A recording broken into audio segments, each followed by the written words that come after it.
Hi friends, welcome to exam Adda 95। मैं दीपक साइगल और physics का बहुत ही इम्पोर्टेंट चैप्टर लाइट यानी प्रकाश लेकर उपस्थित हूँ। और आज ये प्रकाश का पार्ट 1 है। तो प्लीज़ वीडियो को लाइक कर दीजिएगा और चैनल को सब्सक्राइब नहीं किए हुए हैं तो सब्सक्राइब कर दीजिएगा और अपने दोस्तों के बीच शेयर कर दीजिएगा वीडियो को। बहुत ही इम्पोर्टेंट रहने वाला है आज का ये वीडियो। प्रकाश छोटे छोटे कणों से मिलकर बना होता है, जिसे क्या कहते हैं? प्रकाश छोटे छोटे कणों से मिलकर बना होता है, उसे फोटॉन कहते हैं। और फोटॉन का खोज किसने किया था? तो आइंस्टीन किए थे। प्रकाश छोटे छोटे कणों से मिलकर बना होता है, जिसे फोटॉन कहते हैं। और फोटॉन के खोजकर्ता आइंस्टीन हैं, अल्बर्ट आइंस्टीन, जो जर्मनी के रहने वाले थे। प्रकाश तरंग कैसी तरंग है? प्रकाश तरंग अनुप्रस्थ तरंग है। प्रकाश तरंग अनुप्रस्थ तरंग है। वही अगर आपसे ध्वनि पूछा जाता तो ध्वनि अनुदैर्ध्य तरंग होता। प्रकाश अनुप्रस्थ तरंग है, ध्वनि अनुदैर्ध्य तरंग है। प्रकाश का तरंग सिद्धांत किसने दिया था? प्रकाश का तरंग सिद्धांत हाइगेंस के द्वारा दिया गया था। हाइगेंस के द्वारा। प्रकाश तरंग अनुप्रस्थ तरंग है, यह पता कौन सी घटना से पता चलता है?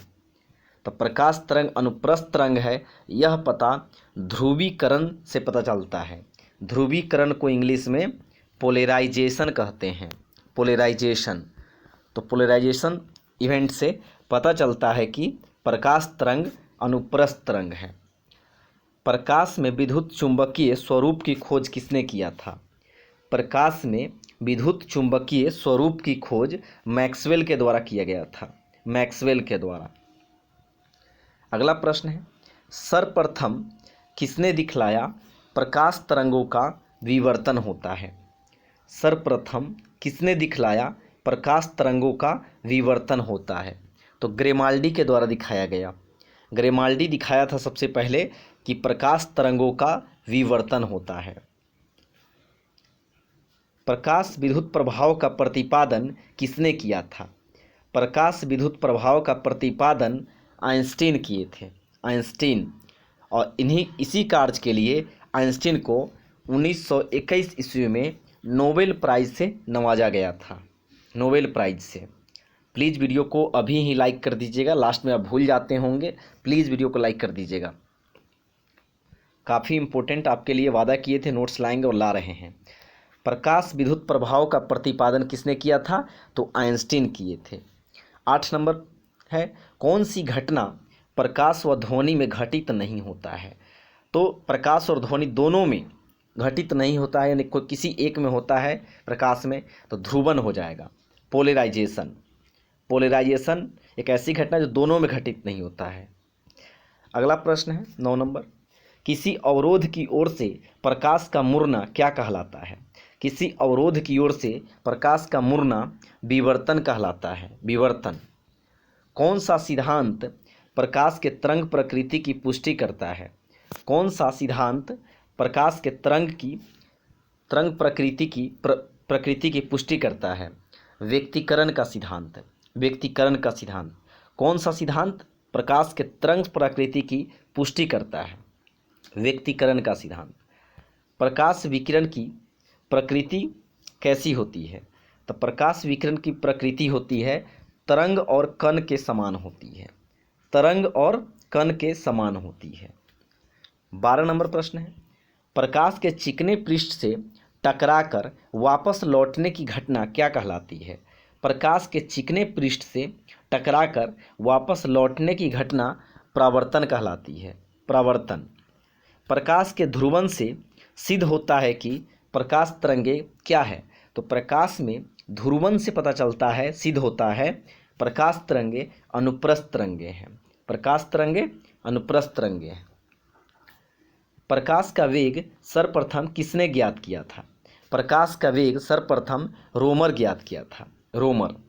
प्रकाश का वेग अधिकतम किसमें होता है?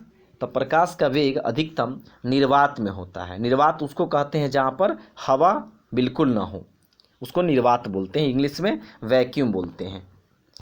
तो प्रकाश का वेग अधिकतम होता है वैक्यूम निर्वात में। माध्यम के तापमान में वृद्धि के साथ प्रकाश की गति कैसी रहती है?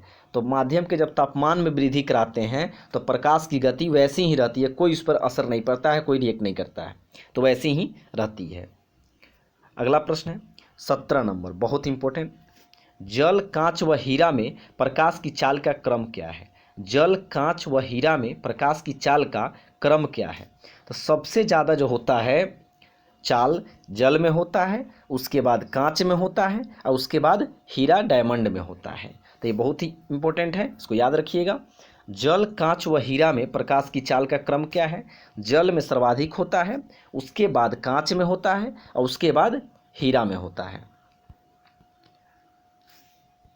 चंद्रमा से पृथ्वी तक आने में प्रकाश का समय कितना लगता है?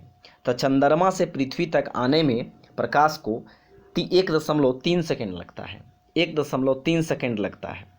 वही सूर्य की रोशनी को पृथ्वी में पहुंचने में कितना समय लगता है? तो 8 मिनट 16.6 सेकेंड, एक्यूरेट यही है। सूर्य की रोशनी को पृथ्वी तक पहुंचने में समय लगता है 8 मिनट 16.6 सेकेंड। तो आप ऑप्शन के हिसाब से काम करेंगे। अगर 8 मिनट 16.6 सेकेंड नहीं दिख रहा है तो आपको ए जरूर दिखेगा, 8 मिनट 20 सेकेंड। और इसी को चेंज कीजिएगा तो 8 × 60 यानी 8 × 60 करिएगा तो 480 और 20 जोड़ दीजिए तो 500 सेकेंड भी आपको ऑप्शन में देखने को मिल सकता है। तो आप ऑप्शन को देखकर काम करेंगे। अगला प्रश्न है प्रकाश का वेग कितना होता है?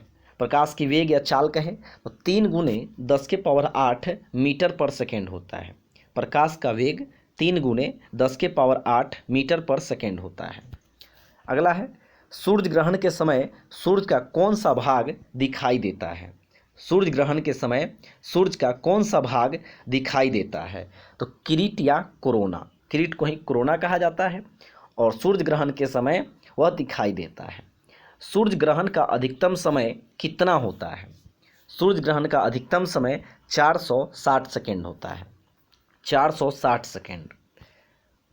23 नंबर है सूर्य ग्रहण तब होता है, तो यानी सूर्य ग्रहण कब होता है? तो यहाँ पे आप याद रखिए, वीडियो इस पर बना हुआ है सूर्य ग्रहण, चंद्र ग्रहण, अपसौर और उपसौर पर। तो जीएस वाले प्लेलिस्ट में जाकर आप वहाँ से निकाल के आप देख सकते हैं। सूर्य ग्रहण तब होता है तो इस पर बहुत बढ़िया से उसमें डिटेल बताएंगे, यहाँ बता रहे हैं शॉर्ट में।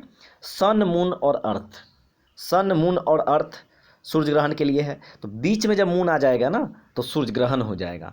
लेकिन चंद्र ग्रहण तब होगा, SEM, सेम, यानी बीच में जब अर्थ आ जाएगा तो क्या हो जाएगा? चंद्र ग्रहण हो जाएगा। तो इस स्पेलिंग से आप याद रख सकते हैं।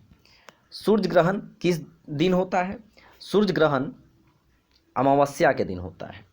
चंद्र ग्रहण कब होता है? तो चंद्र ग्रहण पूर्णिमा के दिन होता है।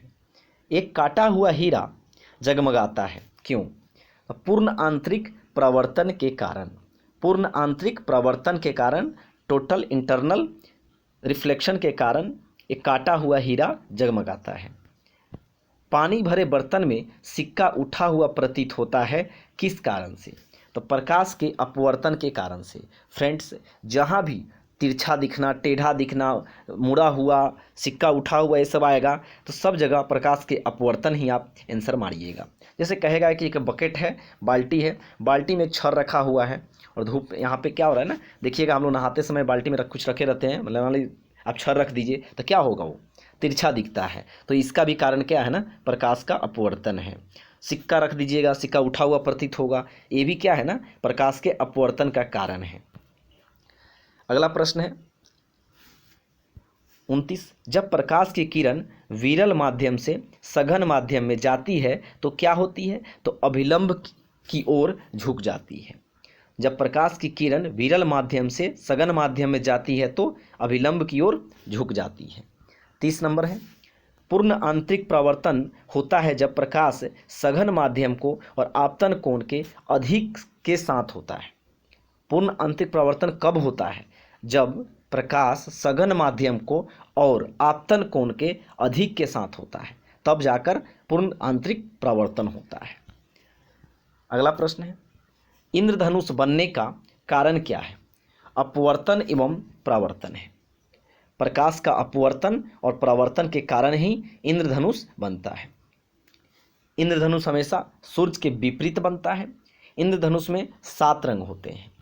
इंद्रधनुष में 7 रंग होते हैं। आप इसको कैसे याद रख सकते हैं? हिंदी मीडियम वाले जो बच्चे हैं, हिंदी मीडियम वाले से याद रखेंगे कैसे? वैजानी हपिनाला,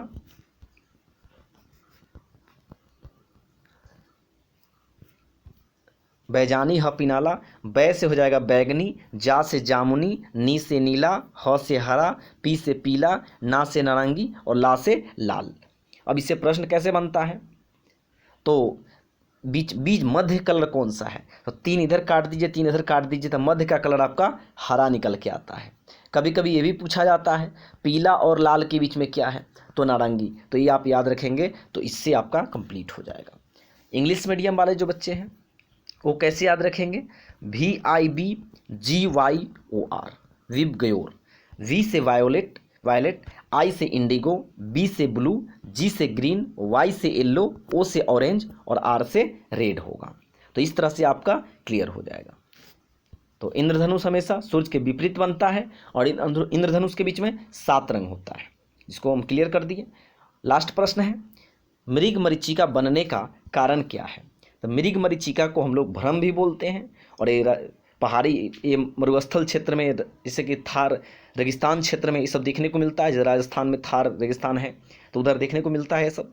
तो मृगमरीचिका बनने का कारण पूर्ण आंतरिक प्रवर्तन है। तो बहुत ही अच्छा लगा होगा। प्लीज़ वीडियो को लाइक कर दीजिएगा और सब्सक्राइब नहीं किए हैं तो सब्सक्राइब कर दीजिएगा। बहुत जल्द इसका पार्ट 2 भी लेकर आ जाएंगे। Thank you.